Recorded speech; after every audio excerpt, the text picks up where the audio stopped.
এই দোকানদার এই কইছে বাদ দেন এই বাদ দেন এই বাদ দেন এখানে কেউ মারছে এখানকার কেউ মারছে আমি তো কইতে পারি না কি মারছে না না এখানকার কেউ মারছে আমাদের এখানকার ভাই আমি ওই বারে উন্দ বাড়ি তুলেছি আমার থাবরাইছে অনেক থাবরাইছে না আমি থাবর দিছি কেন থাপড়াইছে আমি নিজেও কইতে পারি না ভাই কেন কইতে পারেন আমি নিজেও কইতে পারি না ভাই কোথায় গেছিলেন নুরুলহুদার সাথে না উনি উঠছিলেন কোটে আমি তো দোতলা খাড়া দেখছি খালি খাড়া রইছি কোটে নির্বাচন মানে আচ্ছা ওনারা দেখার জন্য আমি আসছি কাকে আওয়ামী লীগের সৈরাজারে নির্বাচন করছে আওয়ামী লীগের সৈরাজার নির্বাচন করছে ওনারা দেখে উনি আমি কখন দেখিনি এখন দেখার জন্য আসছি আমার দোকানে তো গুলিস্তান সুন্দরবন মার্কেটে তারপর দৌড়াবেন কেন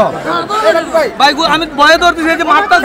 কার ভয়ে জনগণ মারতা যে কাকে মারছে আমার দাবু তো ওই শুনি না এই হইছে ভাই ভাই ভাই কাকে না আপনি জানেন কিছু আপনি কি জানেন হুদা আসছেন কি করছে মূলত এই কেএম নুরুলহুদা যিনি বেহুদা নামে পরিচিত খ্যাত এখানে জনরোষ আছে আপনারাও দেখতে পাচ্ছেন সাধারণ মানুষ তেমনিভাবে এখানে আজকে মুন্সিগঞ্জের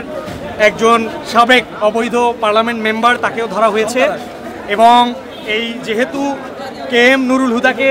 জনগণ মূলত একেবারে ধরে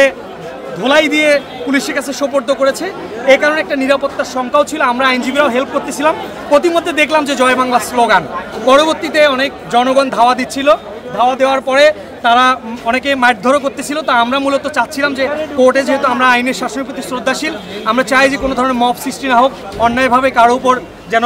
মারধর না করা হয় এই জন্য আমরা প্রোটেক্ট করে তাকে আমরা বের করে দিই ধন্যবাদ ধন্যবাদ For more updates, follow us on Facebook,